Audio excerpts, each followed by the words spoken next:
स्वागत है आपका इस वीडियो में। आज हम पढ़ने जा रहे हैं एक कहानी को जिसका नाम है स्टोन सूप इन बोहेमिया। आप अगर इस चैनल पे नए हैं तो सब्सक्राइब जरूर कर लीजिए और कमेंट करके बताइए कि आपको नेक्स्ट वीडियो कौन सा चाहिए। चलिए लाइन बाय लाइन इस कहानी को समझते हैं। यूरोप में पुराने जमाने में लड़ाई से लौटते सैनिक गांव के इलाकों में घूमते थे। वे थोड़ा बहुत आम लोगों की दया के सहारे रहते थे और थोड़ा बहुत, जैसा हम इस कहानी में देखेंगे, अपनी तेज अक्ल के सहारे। 300-400 साल पहले बोहेमिया में एक सैनिक एक छोटे से गांव में पहुंचा। वह एक सूनी और बुरी हालत वाली जगह थी, लेकिन वह गांव के चौक में चला गया और अपना छोटा मोटा सामान उतारा। चमड़े का एक रूखा थैला, घोड़े के बालों का एक कंबल और लोहे की एक बड़ी कड़ाही। उसने अंगड़ाई ली, अपना कोट ढीला किया और जूते उतारकर रात बिताने के लिए फुटपाथ पर बैठ गया। फौरन ही उसे आते जाते लोगों में अपने लिए एक तरह की दुश्मनी और नाराजगी महसूस हुई। लगता है तुम सोचते हो कि हम तुम्हें खाना खिलाएंगे, एक चालाक बूढ़े आदमी ने अपनी छड़ी पर झुकते हुए कहा। तो सुन लो नौजवान, मैं इस गांव का मुखिया हूँ और मैं यहाँ किसी भी बेकार आदमी को सहन नहीं करूँगा। हमारे पास अपने ही लोगों का पेट भरने की चिंता है।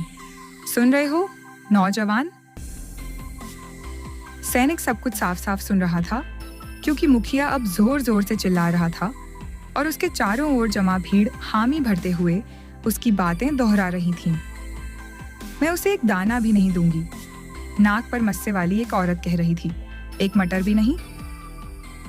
हम यहाँ शरीफ लोग हैं, दूसरे ने कहा। जल्द ही पूरा चौक नाराजगी से बड़बड़ा रहा था और अगर सैनिक थोड़ा उदास हो जाता तो कोई बड़ी बात नहीं थी। असल में वह बिल्कुल भी उदास नहीं हुआ, क्योंकि वह बहुत हंसमुख था। उसने अपनी लाल टोपी उतारी, भीड़ के सामने मजाक में झुका, नाक पर मस्से वाली औरत को आंख मारी और कहा, ठीक है दोस्तों, ठीक है। मुखिया जी, आप चिंता न करें, मैं आपसे कुछ नहीं मांगूंगा, बस रात यहीं गुजारूंगा और सुबह अपने रास्ते चला जाऊंगा। मैं समझता हूँ आप सब कैसा महसूस कर रहे हैं। हम पुराने सैनिक कभी कभी मुसीबत बन जाते हैं। आप चिंता न करें, मैं बस अपनी कड़ाही साफ करूंगा और अपने लिए एक कटोरा पत्थर का सूप बनाऊंगा। यह कहकर उसने अपने थैले से 2 बड़े पत्थर निकाले। उन्हें कड़ाही में डालकर उसने गांव के पंप से पानी भरा, लकड़ियों की आग जलाई और सूप के उबलने का इंतजार करने लगा। गांव वाले हैरान होकर देखते रहे। पत्थर का सूप? क्या यह आदमी पागल है? बस पानी में पत्थर? वह कोई जादूगर है क्या? ऐसी चीज के बारे में किसने सुना है? पत्थर का सूप? चारों ओर फुसफुसाहट फैल गई। ठीक है, सैनिक ने चम्मच से सूप हिलाते हुए कहा। आप लोग परेशान न हो, यह एक बहुत पुराना तरीका है जो मुझे एक साधु ने दिया था, क्योंकि मैंने जंगली हाथियों से उनकी जान बचाई थी। इन 2 पत्थरों में इतना मजेदार सूप बनाने की ताकत है जो किसी ने कभी न चखा हो। यह वही सूप है जिसे सिकंदर ने पिरामिडों पर हमला करने से पहले पिया था। आप सब बहुत अच्छे लोग दिखते हैं। सोचो, अगर मैं आप लोगों के लिए भी थोड़ा और बना दूं? हाँ? गांव वाले चौंक गए। मुखिया ने गुस्से से कहा, क्या तुम कहना चाहते हो कि तुम्हें सूप बनाने के लिए बस वो 2 पत्थर और पानी चाहिए? बस इतना ही श्रीमान, सैनिक ने जवाब दिया, और कुछ नहीं। पर हाँ, पत्थर का सूप तो और भी कमाल का लगता है अगर उसमें बस एक चुटकी लहसुन या गाजर डाल दी जाए। इससे स्वाद और अच्छा हो जाता है। क्या किसी के पास थोड़ी सब्जी है, जब तक मैं देख लूं कि पत्थर अपना काम ठीक से कर रहे हैं या नहीं?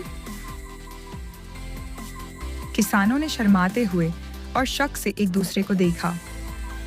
कोई भी पहले आगे नहीं आना चाहता था, लेकिन अचानक सबके मन में एक ही बात आई। उन्होंने सोचा, थोड़े से में क्या हर्ज है। एक एक करके वे गए और अपनी अपनी चीज लेकर लौटे। छपाक से आधा शलजम अंदर गया, एक आलू गया, फिर पत्ता गोभी, प्याज और मटर भी डाले गए, जब तक कि सूप गाढ़ा और खुशबूदार नहीं हो गया। बहुत बढ़िया, सैनिक ने कहा। अरे, आज रात हम सब इस अच्छे दिल वाले और मेहमानों की इज्जत करने वाले गांव में क्या बढ़िया खाना खाएंगे। सूप की ताकत देने वाली भाप पूरे चौक में फैल रही थी। कटोरों का ढेर लग गया था और सब जमीन पर बैठकर बड़े आराम और खुशी से सूप पी रहे थे। बहुत अच्छा, मुखिया ने कहा जिसे खाने पीने की चीजों का जानकार होने पर घमंड था। कमाल का है, मोटे व्यापारी ने कहा। सच में बहुत मजेदार है। नाक पर मस्से वाली औरत ने कहा।